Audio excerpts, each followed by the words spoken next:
ಮದುವೆ ಆಗಿ ಕೇವಲ ಒಂದೇ ಒಂದು ದಿನಕ್ಕೆ ಡ್ಯೂಟಿಗೆ ಜಾಯ್ನ್ ಆದ್ರ ಧನ್ಯ ಅವರು. ಸೊ ಧನ್ಯತಾ ಅಂದರೆ ನಿಮಗೆ ಎಲ್ರಿಗೂ ಕೂಡ ಗೊತ್ತಾಗ್ಲಿಕ್ಕಿಲ್ಲ. ಡಾಲಿ ಧನಂಜಯ್ ಅಂತ ಹೇಳಿದ್ರೆ ನಿಮಗೆ ಗೊತ್ತಾಗ್ಬೋದು ಇವರು ಧನ್ಯತೆ ಯಾರು ಅಂತ ಹೇಳಿ. ಧನ್ಯತಾ ಹಾಗೂ ಡಾಲಿ ಧನಂಜಯ್ ನಡುವಿನ ಮದುವೆ ನಿಮ್ಗೆಲ್ರಿಗೂ ಕೂಡ ಗೊತ್ತಿರುವಂತಹ ವಿಚಾರ. ಹಲವಾರು ರೀತಿಯಲ್ಲಿ ಸದ್ದು ಮಾಡ್ತು, ಜೋರಾದ ಮದುವೆ ಮಾಡಿಕೊಂಡ್ರು. ತನ್ನ ಅಭಿಮಾನಿಗಳಿಗೋಸ್ಕರ ಹಲವಾರು ರೀತಿಯಾದಂತಹ ಬಗೆ ಅಡುಗೆಗಳನ್ನು ಮಾಡಿಸಿದ್ರು. ಸೆಲೆಬ್ರಿಟಿಗಳು ಕೂಡ ಮನೆಗೆ ಬಂದು ಅವರಿಗೆ ಆಶೀರ್ವದಿಸಿ ಹೋದರು. ಸೊ ಅದು ಸಿಕ್ಕಾಪಟ್ಟೆ ವೈರಲ್ ಕೂಡ ಆಯಿತು. ಆದರೆ ಧನ್ಯತಾ ಅವರ ಒಂದು ಫೋಟೋಸ್ಗಳು ಈಗ ಎಲ್ಲ ಕಡೆ ವೈರಲ್ ಆಗ್ತಾ ಇದೆ. ಮದುವೆಯಾಗಿ ಎರಡು ದಿನಕ್ಕೆ ಡ್ಯೂಟಿಗೆ ಜಾಯ್ನ್ ಆದ್ರ ಧನ್ಯತಾ ಅನ್ನೋದು ಈಗ ಎಲ್ರಿಗೂ ಕಾಡ್ತಿರುವಂತಹ ಪ್ರಶ್ನೆ. ಆದರೆ ಇದಕ್ಕೆ ನಿಜ ಎಂಬಂತೆ, ಸಾಕ್ಷಿ ಎಂಬಂತೆ ಧನ್ಯತಾ ಅವರು ಹಲವಾರು ವಿಡಿಯೋಗಳನ್ನು ಈಗ ಅಪ್ಲೋಡನ್ನು ಮಾಡಿದರು.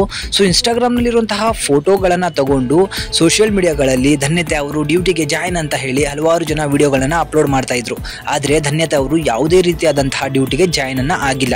ಅದು ಧನ್ಯತಾ ಅವರು ತಮ್ಮ ಇನ್ಸ್ಟಾಗ್ರಾಮ್ ಪೋಸ್ಟ್ನಲ್ಲಿ ಹಾಕಿದ್ದಂತಹ ಹಳೆಯ ಫೋಟೋಗಳನ್ನು ವೈರಲ್ ಮಾಡಲಾಗ್ತಾ ಇದೆ. ಧನ್ಯತಾ ಅವರು ಧನಂಜಯ್ ಜೊತೆಗೆ ಮದುವೆಯ ಸಮಾರಂಭಗಳಲ್ಲಿ ಸುಸ್ತಾಗಿದ್ರು, ಜೊತೆಗೆ ಅವರ ಜೊತೆಗೆ ಎಂಜಾಯ್ಮೆಂಟ್ಗಳನ್ನು ಕೂಡ ಮಾಡ್ತಾ ಇದ್ದಾರೆ. ಮದುವೆಯ ಕಾರ್ಯಕ್ರಮ ಮುಗಿದ ನಂತರ ರೆಸ್ಟ್ ಅಲ್ಲಿ ಧನ್ಯತಾ ಅವರು ಇದ್ದಾರೆ. ಯಾವುದೇ ರೀತಿಯಾದಂತಹ ಡ್ಯೂಟಿಗೆ ಧನ್ಯತಾ ಅವರು ಇನ್ನೂ ಕೂಡ ಜಾಯ್ನ್ ಆಗಿಲ್ಲ. ಅಲ್ಲಿ ಕಾಣಿಸ್ತಿರುವಂತಹ ಫೋಟೋಗಳೆಲ್ಲವೂ ಕೂಡ ಇನ್ಸ್ಟಾಗ್ರಾಮ್ನಲ್ಲಿ ಅವರ ಹಳೆಯ ಫೋಟೋಗಳು. ಸೊ ಧನ್ಯತಾ ಅವರು ಡಾಕ್ಟರ್ ಆಗಿರೋದ್ರಿಂದ ಹಲವಾರು ರೀತಿಯಾದಂತಹ ಆಪರೇಷನ್ಗಳನ್ನು ಮಾಡಿದ್ರು. ಅವುಗಳನ್ನು ತಮ್ಮ ಇನ್ಸ್ಟಾಗ್ರಾಮ್ ಖಾತೆಯಲ್ಲೂ ಕೂಡ ಫೋಟೋಗಳನ್ನಾಗಿ ಹಂಚಿಕೊಂಡಿದ್ರು. ಸೊ ಆ ಫೋಟೋಗಳನ್ನು ಈಗ ಎಲ್ಲ ಕಡೆ ವೈರಲ್ ಅನ್ನ ಮಾಡಲಾಗ್ತಿದೆ. ಧನ್ಯತಾ ಹಾಗೂ ಧನಂಜಯ್ ಅವರ ಜೋಡಿಗೆ ಎಲ್ಲರೂ ಕೂಡ ಮೆಚ್ಚುಗೆಯನ್ನು ವ್ಯಕ್ತಪಡಿಸಿದರು. ಹಾಗೆ ಈಗ ಧನ್ಯತಾ ಯಾರು ಅಂತ ಹೇಳಿ ಇಡೀ ಕರ್ನಾಟಕಕ್ಕೆ ಪರಿಚಯ ಆಗುವಂತಹ ಕೆಲಸ ಆಯಿತು.